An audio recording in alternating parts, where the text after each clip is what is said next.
There we go.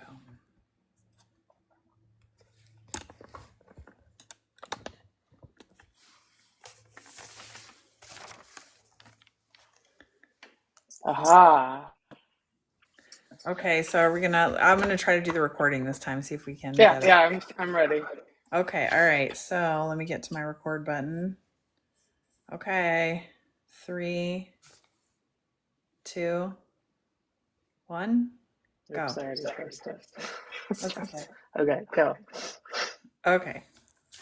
Hi, so I'm here with Miss Libby. We're here for Mold Part 2, and you are currently getting poked by Laura. So if you don't want to get poked, if I don't have your consent or permission, please leave now. I want to first say, please subscribe to my YouTube, Nice Needles. Also, you can subscribe to my Patreon for free. Libby, you want to check out her website, mentalcramps.com or libbysterling.com. Do you have a YouTube or something? Not yet. I do, but Okay. there's nothing on it. Okay, and if you notice, if you're watching the video, she's got a cup in front of her. Uh, Tell me what it says. My eyes are bad and I can't remember the exact wording. Oh, backwards. Farting out my demons. Farting out my demons. Thank you. Yeah, we froze a little bit there for a second. Yeah, so if you want a t-shirt, if you want a bag, if you Oh, it want a says poor mug. connection for me. So yeah, if that happens, let me know. Okay, it's all right. It's okay. We'll get through it. I'm having technical difficulties as well. So, okay, so we're here for part 2 I'm of in the mold. We're going to wilderness. jump right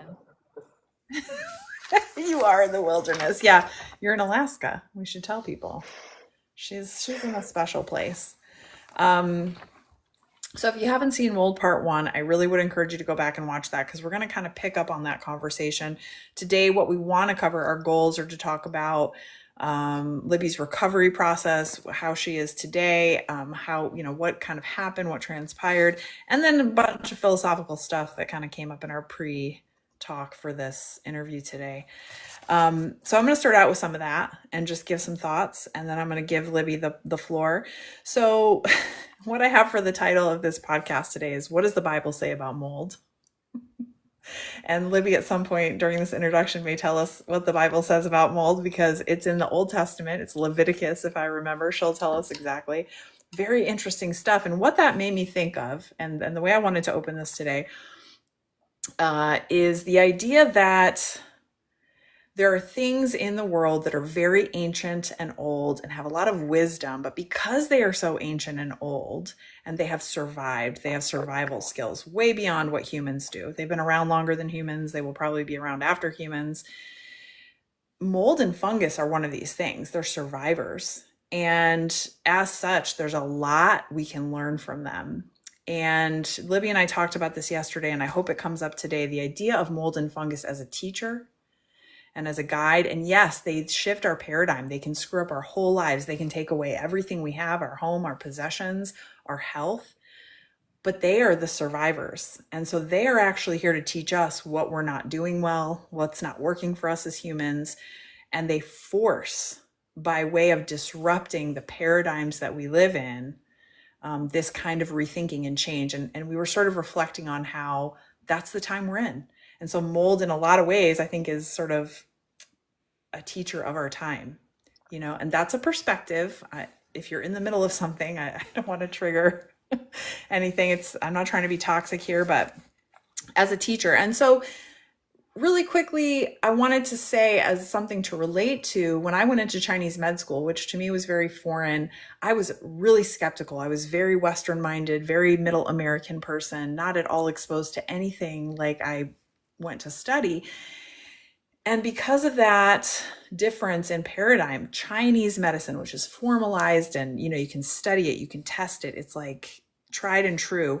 I was also exposed to people and things like minerals, stones, rocks, quartz, different kinds of quartz, and essential oils. I remember those two things in particular were really triggering to me.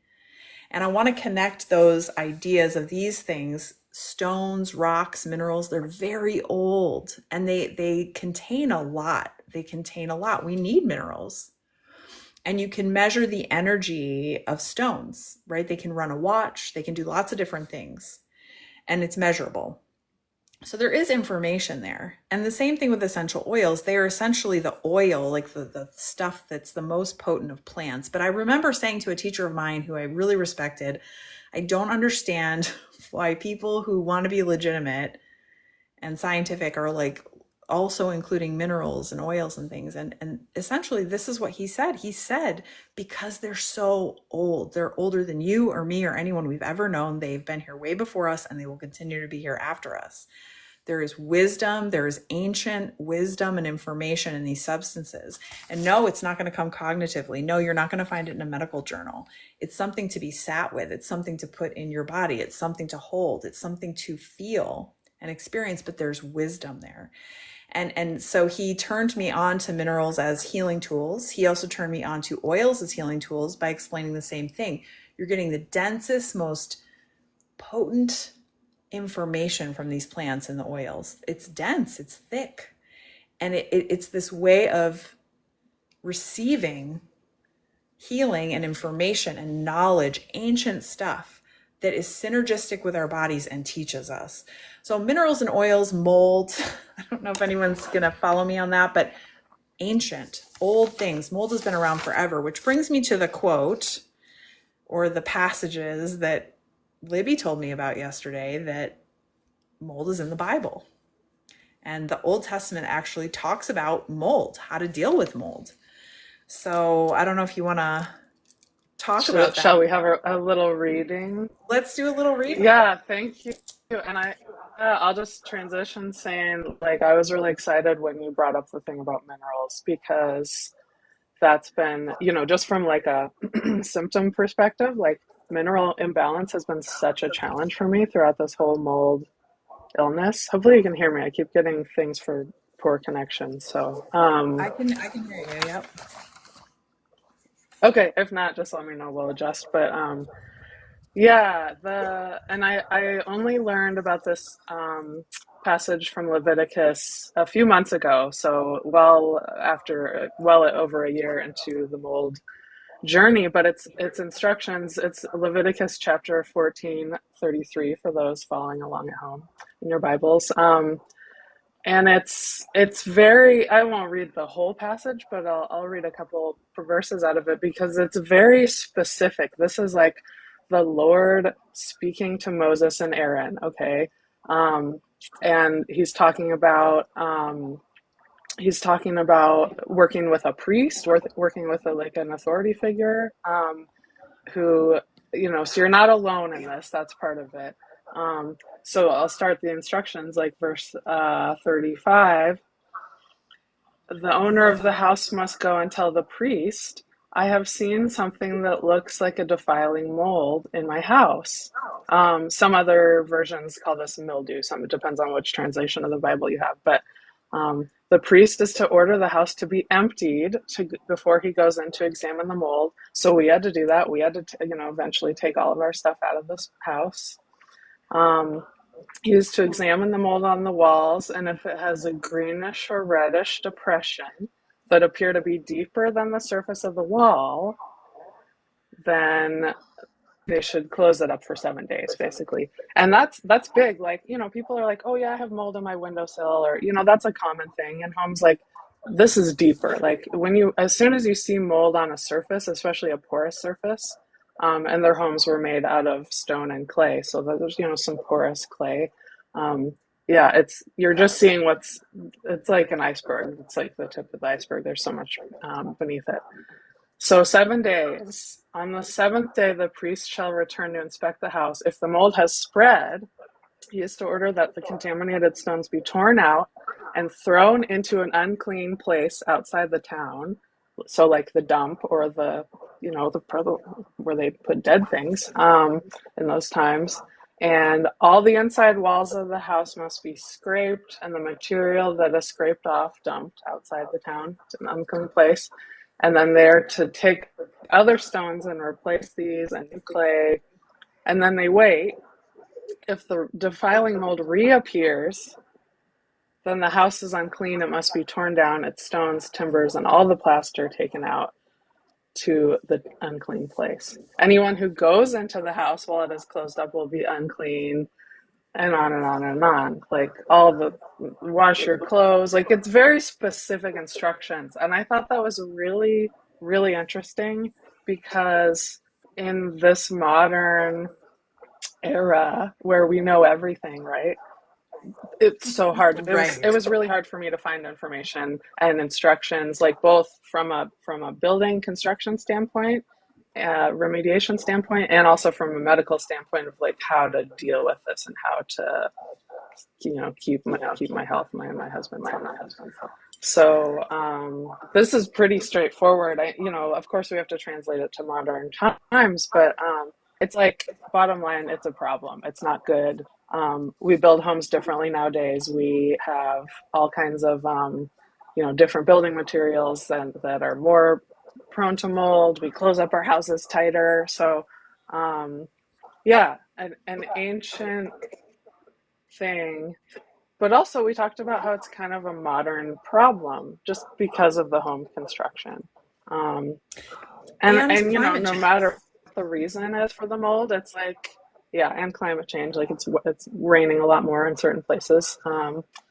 But yeah, like how do we deal with it? Our methods are lacking a little bit, I'll say. Yeah, the ancient aspect, when you said it was in the Bible, which, you know, I see the Bible as a historical text to a degree. For me, it's not a religious text for me. I do respect that it is for other people, but it is interesting as a historical document in many, many ways. And so that mold is in the Old Testament, like with specific instructions. Yeah, I think it speaks to how mold is a survivor because it's still around. We haven't Mm. gotten rid of it, even though we have it in the freaking Old Testament. Um, yeah, really brilliant. So, yeah, I love that. Okay. So, with this in mind, teachers, ancient stuff, what I wrote down here is, survival, survival. So, what can we learn about our own survival? Because we're facing a lot of problems, social, environmental, toxic things in our environment that are threatening our existence as a species. So, what can we learn? Um,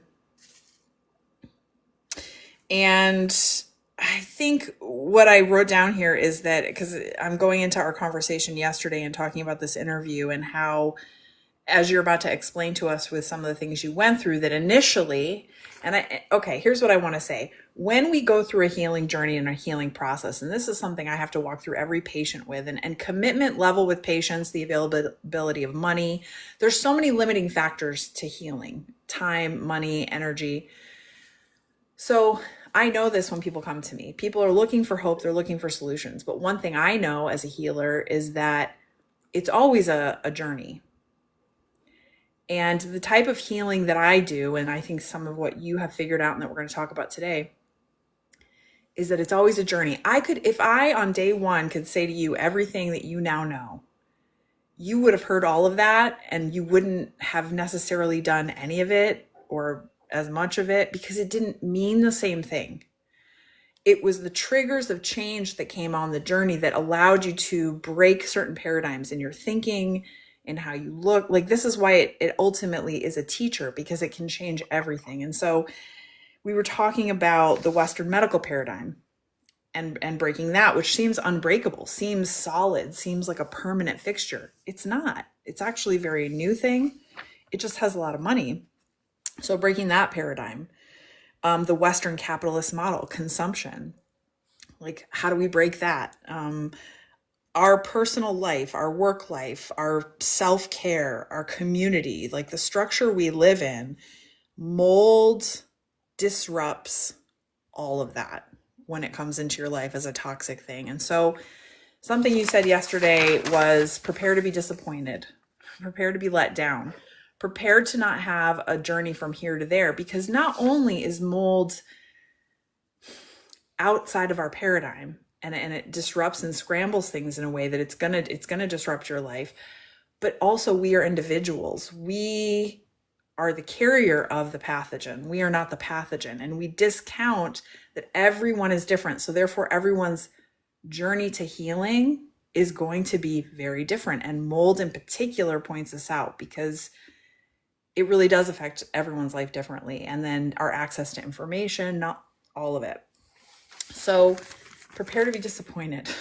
And then the other thing you said about that was, but also find community. So if you're dealing with mold, if you suspect you might be dealing with mold, there's Facebook groups. Libby talks about that. And it's really important to find community because you're not going to have direct answers. It's probably going to be a journey and a long one and a one of discovery. And that brings us to, I think, for me, where I want Libby to talk about, if you're up for this, how you're doing right now, how you are today, and then kind of take us through how you got to your most recent part of healing, which I would say was a more rapid part of the healing. It was intensive, how you got to that. Because what I want to fill people in on, picking up from part one, is that in July of 2024, so almost a year ago, you finally moved away from the place that you were living that had the mold, which meant leaving your spouse, which was traumatic. And the two of you have been apart for almost a year, and you thought you were getting better. But after moving away in July of 2024, you briefly went back to visit him in the place that you were, and there was some mold exposure there. You still thought you were okay. You went home. It's now Thanksgiving 2024, so the end of the year. And I remember this because it scared the shit out of me, because you were scared, and rightfully so. You had what appeared to be a seizure, and it took time to figure that out. It kind of seemed to come out of nowhere. You were doing well. And then after that, some other physical symptoms continued that were very distressing. And so if you could kind of tell us how you are now, and then tell us about that shift, that trigger into a more significant change. Yeah, sure. I am good. I'm awesome. I slept great last night.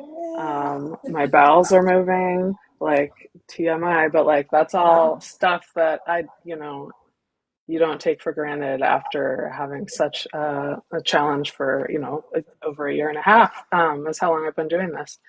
So, yeah, I am in my new home. I'd say new. I've been in and out of this place for a while, but it's mold free, it's clean. Um, and I've been here for about 2 weeks after having 2 months of pretty intensive treatment in Costa Rica. Um, it's not like a mold center. I don't know if there even are mold centers. However, the owner of this facility had mold poisoning herself. And so she was kind of the perfect person to guide me through, along with a team of others, a nurse and some other people, to guide me through some pretty serious work, and all different kinds of methodologies. I'll go through a list a little bit later, but what was, and it wasn't cheap. I had to have support from family to even do this. I realized it would not be accessible to many people, and I'm really grateful, and I feel really fortunate to have that privilege. So, but like what led me, like you were saying, what led me to, okay, I can't do this on my own anymore. I got to leave the country. I got to go do something more extreme. And yeah, it was a seizure. A couple of times I had these seizures, one in particular that was really intense, the day after Thanksgiving, and I was all by myself. My mom was across the street at the Airbnb, and so I did call her to come over and sit with me, but she couldn't do anything. It was just to generalize, like the sense of losing control of everything. I could speak, I could breathe, I was conscious, but like my body was shaking. I was feeling all sorts of feelings, and I didn't know what to do. And that's pretty unusual. Like I'm usually pretty, okay, we've got to calm, cool, and collected, and able to think. And I was just like, I need to fully surrender to this, because I don't know, what if I don't have all the same functions that I had today when I wake up tomorrow? So, that happened. And, at first I thought maybe it's kind of an isolated incident. I had spoken with my doctor here, who's a functional MD, and who knows about mold from many angles, and who had helped me get to that point with some binders and some other supplements that really helped me. Yeah, you were doing And well at the also, Yeah, I thought I was doing well. I had just driven back up. I had just driven 1,000 miles in the winter with a trailer full of stuff. Like I thought I was doing awesome, and I think I just there was too much. It was just too much. My body couldn't. I think I was like teetering on the edge, and so the body was like, "Excuse me." Yeah. So yeah, and it took about another month and a half. So sometime in January of this year, I had developed like a tic. So not only the seizure thing happened, but then this constant head tic, like constant, like all day long, like Can I just say really quick not too? yeah, Because I want to come back to the ticks, but I just want to say I remember when you had the seizure, and actually, yeah, I do remember it was a couple, but I remember the first time when you told me, and you were not even clear, is this like an emotional thing? Like you were still right, kind of in this place of what is happening? Because you had to let go of so much, you were doing so well, and it's like, am I, is this like in my head kind of thing? Anyway. right. Yeah, I could have. I mean, the things, and remember because I was here in this room when I had it. I thought, did I do I have like a virus? Do I have a parasite? I mean, my mind went to like every possibility. Mhm. Um, I think it took a while to realize that it was even remotely related to mold.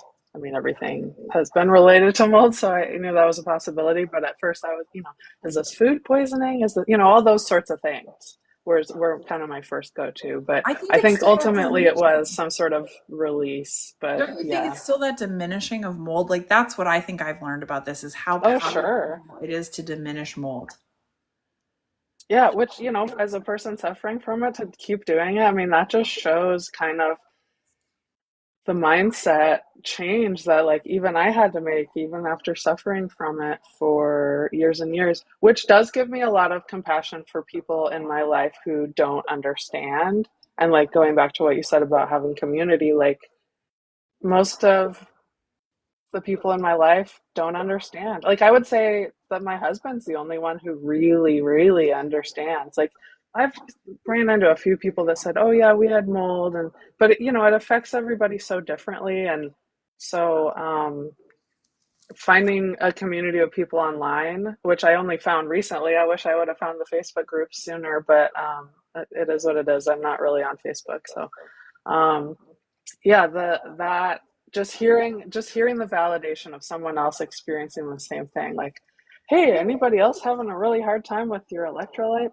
balance? It's like, yes. Oh, okay, so that's really, just whatever it is, Yeah. not being alone, having that validation, because there are mental effects, like it messes with your brain and your thinking and your judgment, and Neurological. so I mean, you had yeah. seizures and a tick. Hmm. It messes with Yeah, your head. Yeah. yeah, yeah.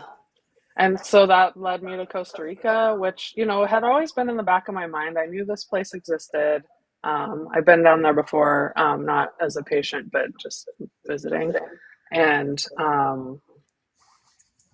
so knowing that it existed was gave me a lot of comfort. I just remember sitting here and my husband was visiting me and I'm laying in bed with my head propped up because I can't hold up my own head or else I can start getting a headache. And I said, there's this place. There's this place that I know about, and they help people with things. And at that point, I didn't even know that she had had mold herself. It just was like calling to me. It was like me maybe um, listening to my higher self or whatever I'm still not even sure what that means, but for the first time, like making that connection of, this, I can't afford this, but I know it exists and maybe I can find the resources to get there. And you know the, even I just knew there were dead ends locally. Like the resources available to me were, I'm not going to say it was a total dead end, but for the situation I was in, I couldn't see a way to get healed here just with, oh, okay, try more supplements, or, oh, And add and this, or, oh, go get a neurologist opinion. It's just like, I already can't afford the bills that are and racking up not now. just Like, that, but you as an observer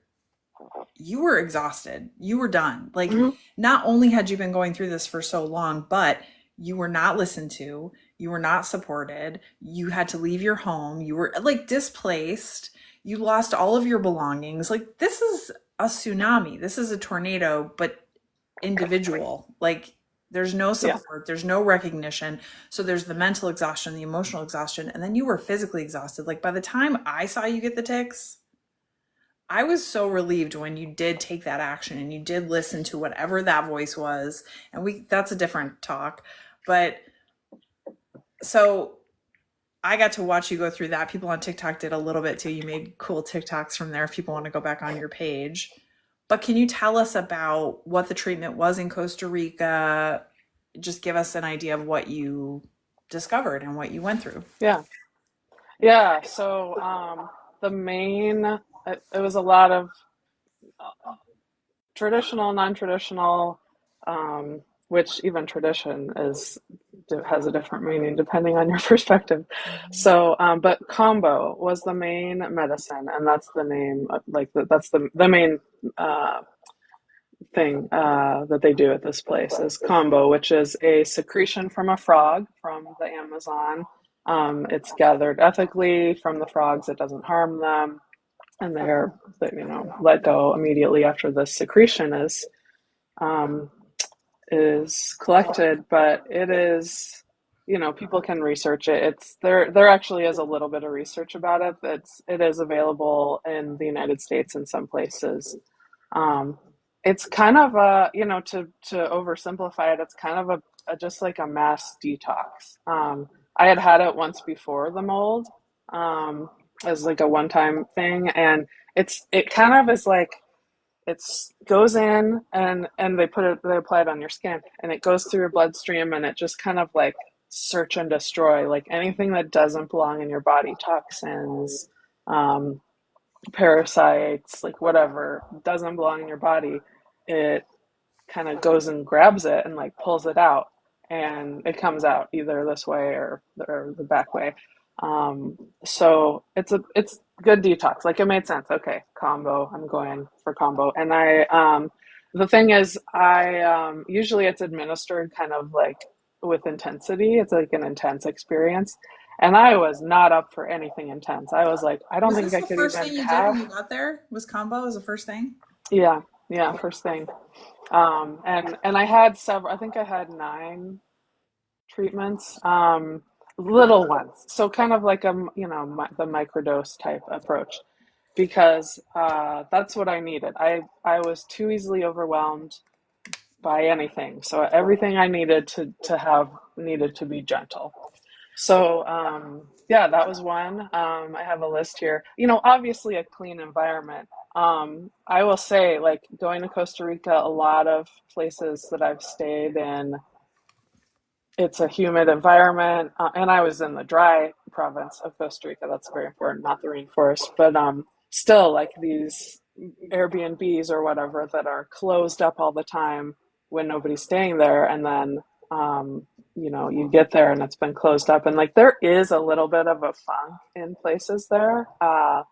So traveling, how do I travel if I don't know I'm going to have a clean hotel to stay in? So even just knowing that, okay, this woman knows about mold, she runs dehumidifiers, she runs ozone in the rooms, like she knows how to make it clean. Like that And was, um, just to put a clarifier on that too, I touched on it for a second in the last episode, but something that's important to know is when you have mold infection, when you have mold poison, you become hypersensitive to mold. So it could even be a low level of mold that maybe wouldn't make you sick otherwise. But now that you're right. toxic with it, any level of mold makes you really sick. So what Libby's talking about is like how limiting mold can be because it's in so many places and so many people aren't sick from it. But once you are, you're Yeah. highly sensitive. So yeah, so it was a Yeah. big Most deal people for wouldn't have a problem with yeah. like most people could go into these places and be fine. But for me, I'm like instantly like, ugh. Uh, Yep. so yeah, so that is limiting. But yeah, so knowing I had a good place to go, I had already done a lot of sauna sweating. Sweating is one of the things that they'll say, like, just everybody just sweat out your toxins. And so being in like 90 degrees every day was, I just kind of made it nice and natural and like not too hardcore. It was Well, just nice. and environment's huge here too. This is why they send people with TB to like Arizona. You want to go to a dry place, you're Right. going to dry up that dampness. It's similar with mold. So you're in Alaska where it's cold and damp, and you're going to Yeah. Costa Rica where it's dry and warm in the place you were. And that's huge environmentally on its own. So, yeah. So, okay. Yeah. Yeah. Um, yeah, I had changed my diet, which I already had, like a really, I, I was pretty strict on my diet for many years before this. Like but the one thing I hadn't cut out was like bread and like processed carbs, chips, crackers. Always like organic and like all that. But But in yeah, America, in the yeah, and United then this, States, right. potatoes and wheat are very different if you're listening to this in another country. People know if Yeah. they come here, they eat the food and they're like, I don't feel good. Yeah, So, yeah, so going on an even stricter anti-inflammatory diet, plus the food in Costa Rica is so good. I mean, there's something in the soil there that just makes things taste like they're supposed minerals. to taste. So Minerals. that really helped. And no cheating. This isn't like, oh, I could have a chocolate bar, on Saturdays. Like it's no, because I had candida overgrowth. I had Epstein-Barr. I mean, I'm still like working on getting that down. I probably had H. pylori overgrowth bacteria. I I That's common with a lot of people with mold develop gut issues. So the anti-inflammatory diet really helped with that. Acupuncture. I went to a 80-year-old acupuncturist there. She was wonderful, Swedish woman. From England. Um, I had some Reiki. I had some. I started using a grounding mat, so I was sleeping with it on my bed. I had like deep breathing, breath work. One big one that is interesting, it's called EBOO, EBOO, and that stands for extracorporeal blood ozonation and oxygenation.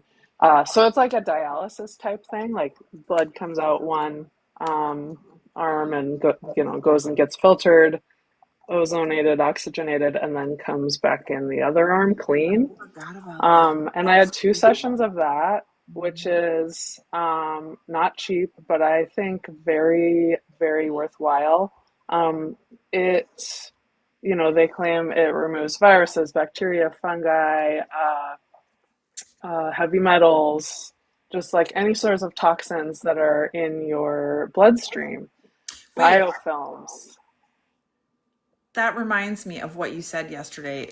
If you can incorporate this in any way, because I want you to talk about what that process does. I remember you sending me pictures of what your blood looked like going through the machine. You were like, "Oh my gosh, look at all this stuff!" And like the next time it was Yeah. better. But you were talking about how mold when you're using like you Google stuff. I don't remember quite what you said, but it was before you got to the binders part of the healing. Hmm.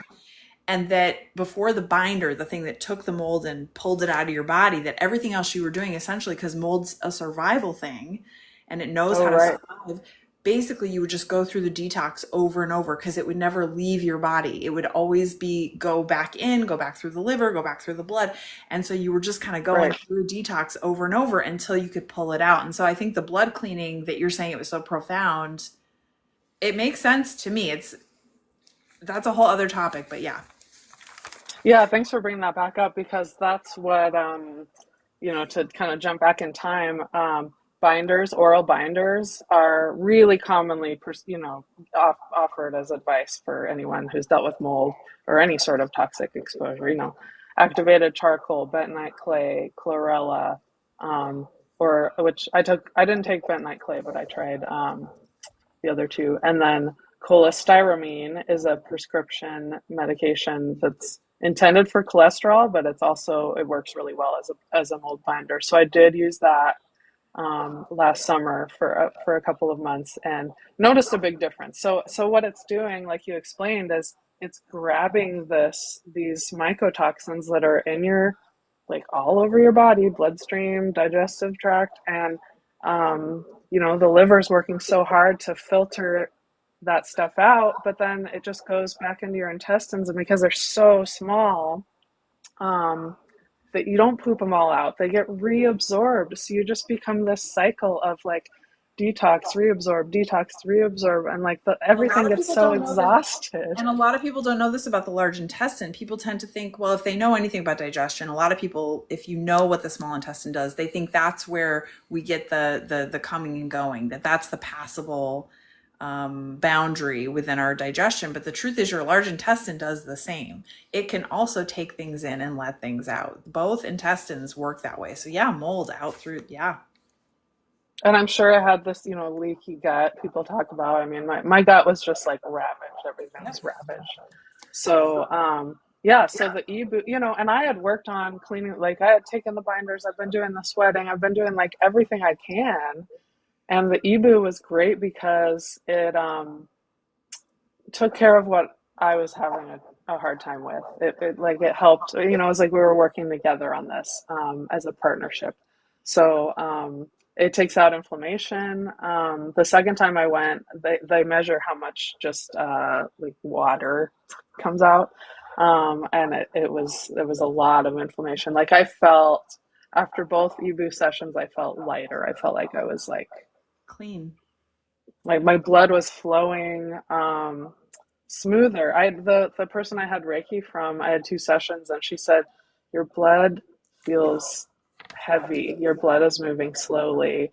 And that's just someone who's not inside my body. Like, I still don't like it. That was my first ever Reiki session, so I'm new to it. But just her saying that, and then having the e-boo and seeing, like, I was clogging the machine. They said from all the people they've treated that they've never seen so much gunk come out. Well, and you're talking about It, having leaky gut.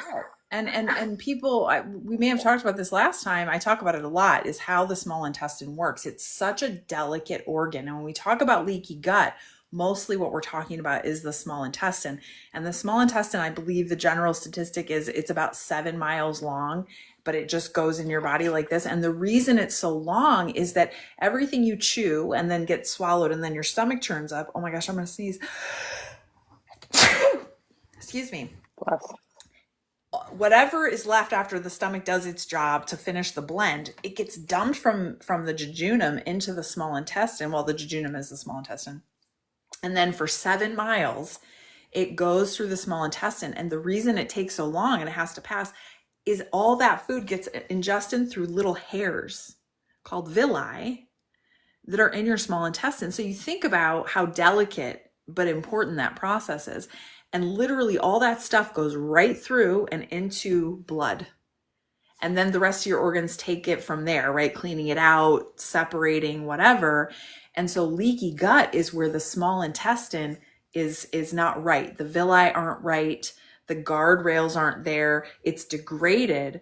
And so generally you're getting things that go through the wall, through the villi that don't belong there because so it's like this cyclical thing of, you can't properly have the boundary there to take what's good and leave what's not. Chinese medicine calls it separation of clear and turbid.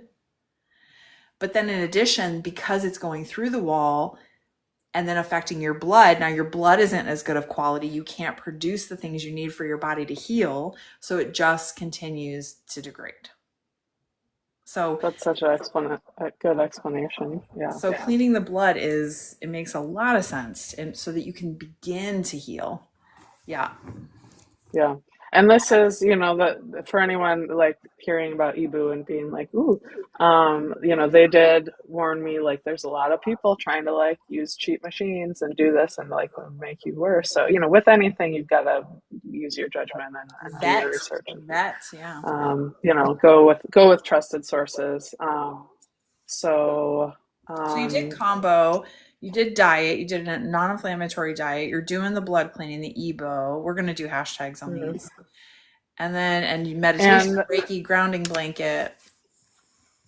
yeah, another important thing was lymphatic drainage. And I went to a massage therapist to have this done a couple times. I had before and after pictures. They're on my TikTok. It was Just fantastic.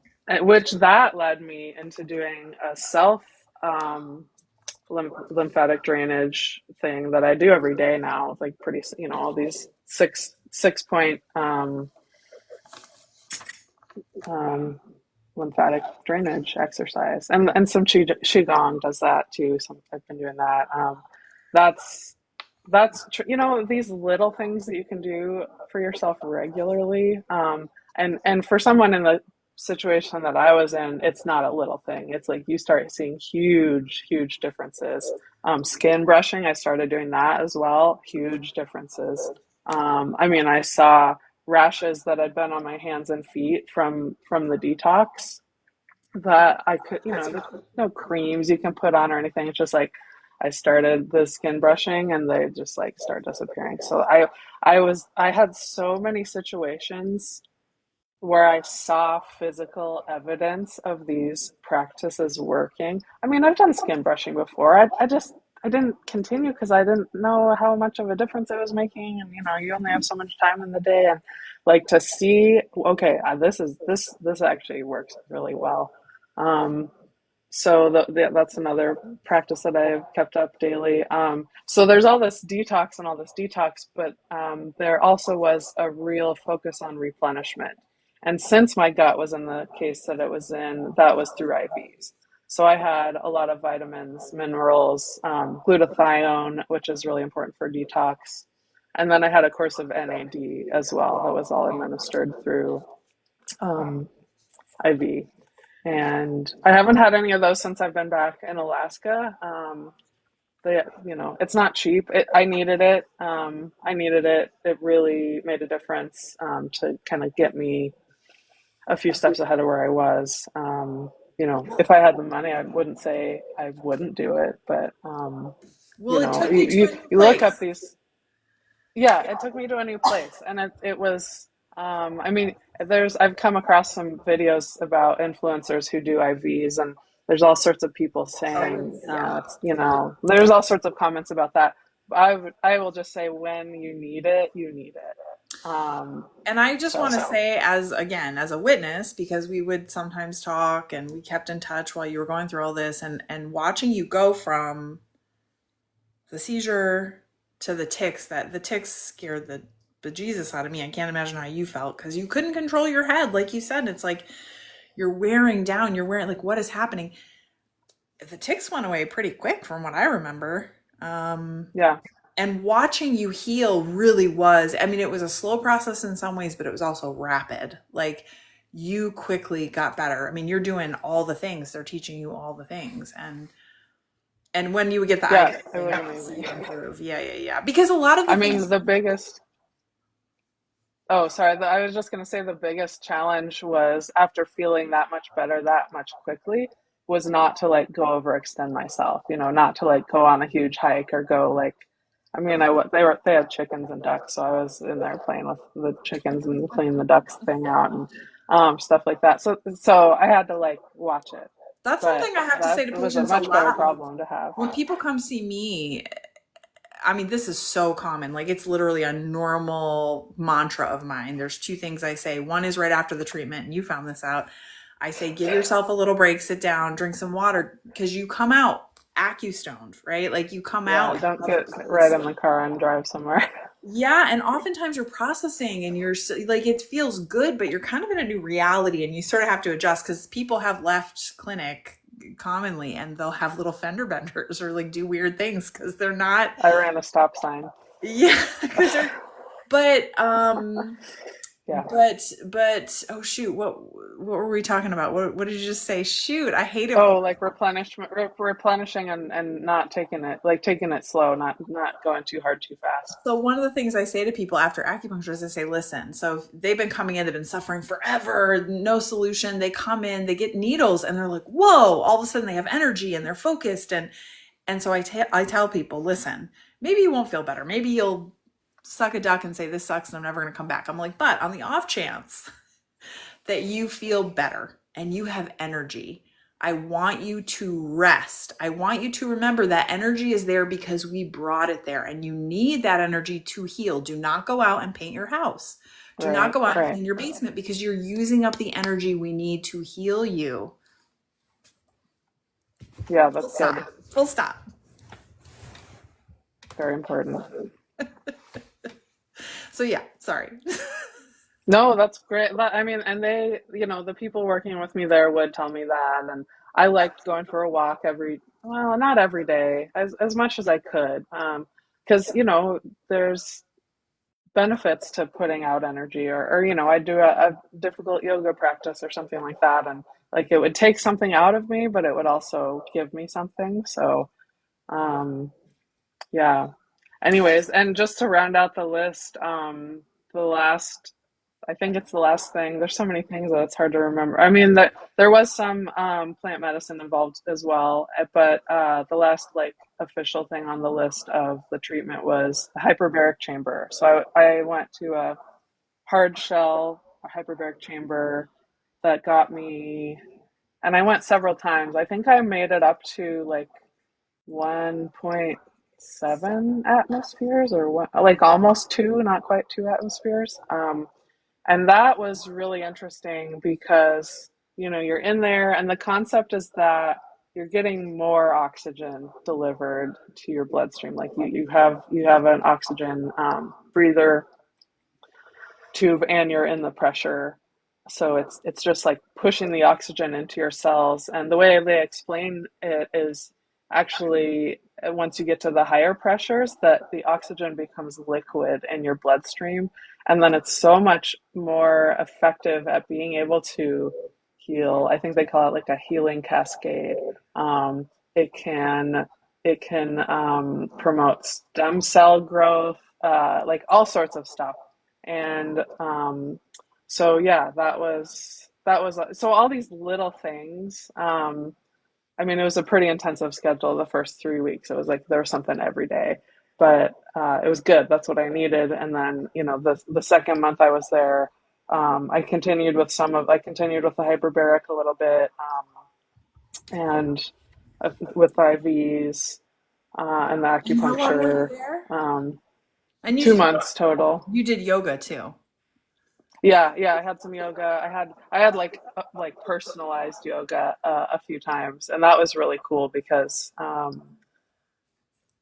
yeah, she was great. It was very, she had like read my medical intake form, like that kind of thing. So she knew what I was dealing with, and also emotionally and everything. So it was really cool. I've never had that sort of personal yoga Well, and not just experience. that, but also, right, you switched an environment from where most of the people around you were not supportive or didn't understand and couldn't support you to an environment where you had total support. And I think that is as much of a quality of the ability to heal. It's not just the techniques and whatever, it's Sure. people who believe you, it's people who hear you, it's people who understand you. And I just want to comment, David said in the room that he was talking about steaming and infrared heat. We did talk about that earlier, David, so when you go back and see the whole thing, Libby actually has a sauna at home. She had a sauna in Alaska, and she did some sweating in Costa Rica as well. So yeah, we did talk about that. That's interesting though, that I'll just say one thing about the infrared sauna. So I don't have an infrared sauna, but because there's a thing that people with mold talk about, EMFs, and that there is some study or studies that show if people with mold issues, that the issues increase in correlation with their EMF exposure. So, that could be cell phone towers or electronics, or a lot of those infrared saunas have that put out a lot of EMFs, like depending on if you get a cheap one or not. So, yeah, I love the principles of infrared, and like Laura, how you use it. Um, and that's just something I've been careful with, that was surprising to me to learn, and also is kind of interesting because the first winter, after we moved out of the mold house, we moved into another cabin on the property that had no cell service, no internet. We couldn't even get. We tried to put internet back there, and there were too many trees; it wouldn't work. So that's probably a good thing, having like no, like sure, I'd travel to town and use the internet, but No EMF exposure whatsoever in that Well, and cabin. I just want to, this is a little aside, and I have a feeling we're going to have to do a part three because I don't think we're going to get to the other stuff that we wanted to get That's to. Maybe, okay. maybe we can touch on it, but I really, for my audience, because my purpose in doing these talks is to really appeal to as many people as possible. And because I think this information is important, you don't have to agree with it, you don't have to whatever, but to hear it, to know that there are people out there who maybe see things differently, have had different experiences. I really want to talk about EMF just a little bit because these are the kinds of things like we talk about 5G, and there's so many conspiracies out there. We live in a time of, I don't know quite how to say it. I don't want to offend people because my views are really very diverse, but we live in a time of questioned reality. Like, a lot of people are questioning what we might call facts or truth or whatever. But if there's one thing, if you really are awake and aware and curious, yes, there's a general idea of factual things. But even those things that we consider very hard and fixed, and I mean this in a very scientific way, if we look over the course of time, how our learning has changed and expanded, we've believed lots of things about the universe, about the planet, about our bodies, about lots of things that are just turn out not to be true. Facts can change. And I'm not saying that facts don't exist, but there are a lot of conspiracies around things like EMF and 5G and these energy sources. And so when people hear that, sometimes they get triggered. They're like, "Oh, these are conspiracy people," or no, no, no. There are different levels of reality. That's just a fact, right? If what's at the center, the core of the earth is having a very different experience, whatever living beings are there, than what we're having on the surface of the earth. When we look through a telescope into outer space, that stuff exists. It's a very different thing. It's a very different perspective to take on ourselves and the universe, to look outward. Same thing with a microscope. We look, right? Reality really is multi-layered. And so energy reality, which to some people sounds woo-woo, electromagnetic frequencies, microwaves. These are real things. We can measure them, we use them day to day. But somehow when we talk about it in relation to health, it's become twisted in this debate about what reality do we live in. And I just want to say that nobody here is talking about conspiracy, or we're talking about really measurable things that you can read about, that exist. It's not necessarily fully explored or known, but people who are trying to solve these more difficult problems, these are a part of the discussion and it's valid. And if it's not valid Yeah, to discuss and to ask and to question, then that's a problem. So, I'm glad you brought that up, and I like that because that's been a big part of my experience is um, questioning in healthy ways, being open to new perspectives and new realities, possibly. Um, in many cases, with EMFs, for example, like I had a long career working on computers and being, staring at computers all the time, and like it, there was this is just one example, but of finding an intuitive sense that this doesn't feel good for me. Like this, it's not killing me. Like it's not. I'm not bleeding out right now, but like there's something about this isn't good, and it's not just like the, work environment. Like there's something about these devices that just doesn't feel quite right. Oops, doesn't feel quite right. Um, or I've had the same thing about a food or whatever it is, any external thing that I'm interacting with. So this has been such a practice in learning how to kind of explore those feelings in productive ways. And like you said, not freaking out. I had people tell me all sorts of things that they suspected about what got me to where I'm at with, you know, 5G or electronics or food or um, different types of people that I was, whatever. Um, but just validating my own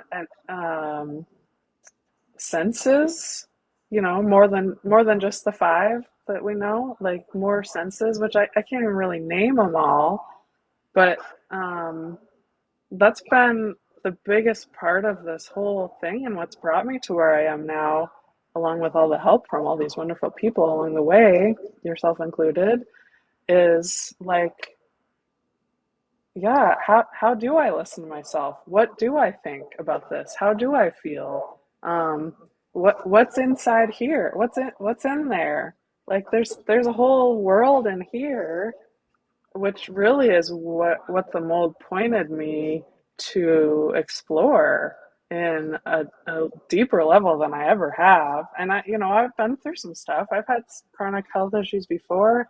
I've had psychedelic experiences that kind of change your paradigm. Like I've, it's not like a totally new thing, but at You the thought same you were time, pretty it awake. You is. felt like you were pretty I awake. thought I was good. Yeah, Yeah. exactly. And Yeah. that just kind of like that in itself is such a good lesson of like, oh, okay. I mean, even with mold, like I thought I knew, oh, stay away from mold and oh, mold's bad, but like I didn't even know the half of it, and now I know a lot more. So Well, and I love that. I think that's a really good place to sort of transition to our close because we're really not going to get to a whole other thing that I wanted to explore, which excites me because I'd love to do part three. I love the idea of three, actually. It's a very Chinese medicine trinity kind of thing, non-binary.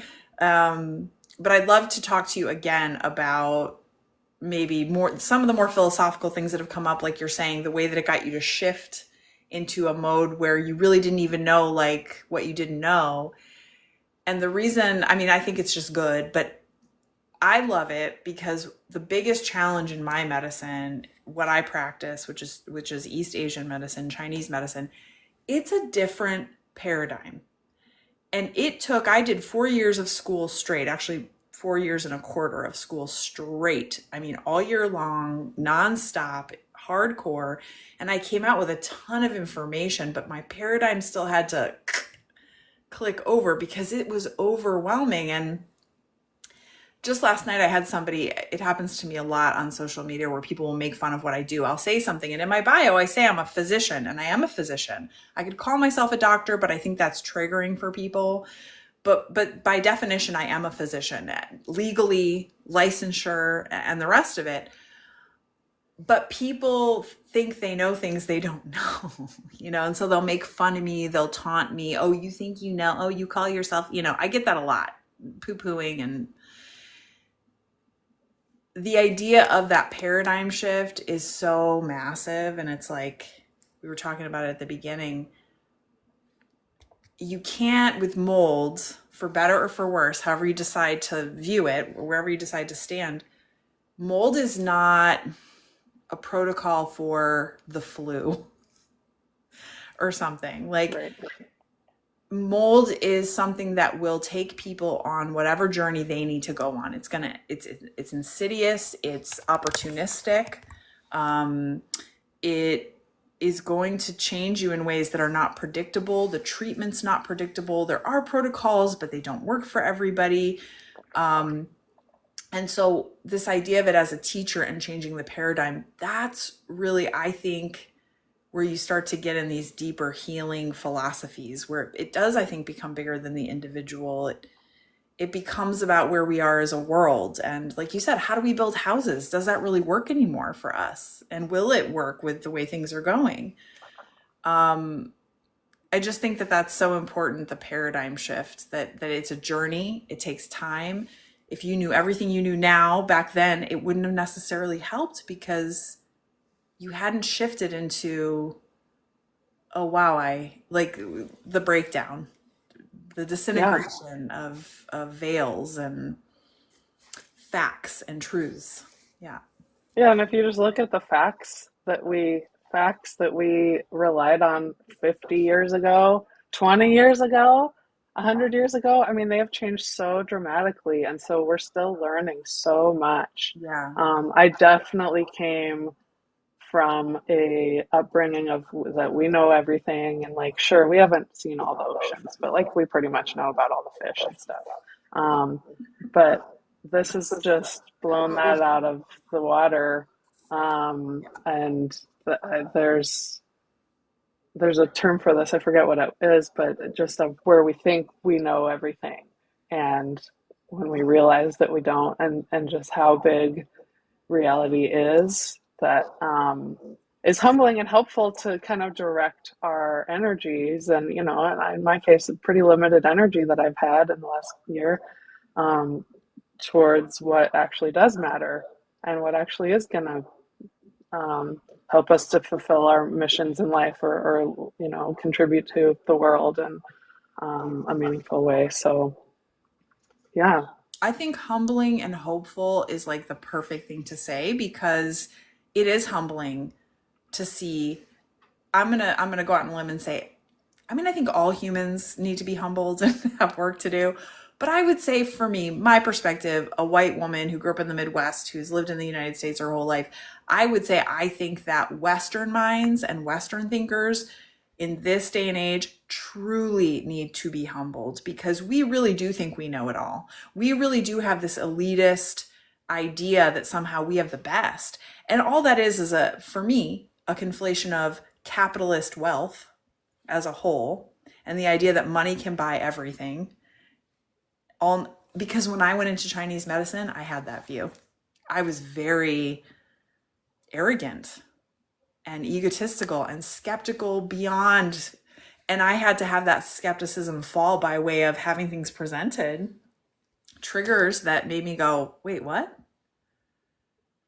What do you mean you had cancer and you cured it and you didn't do chemo? Not just one person, like lots of people.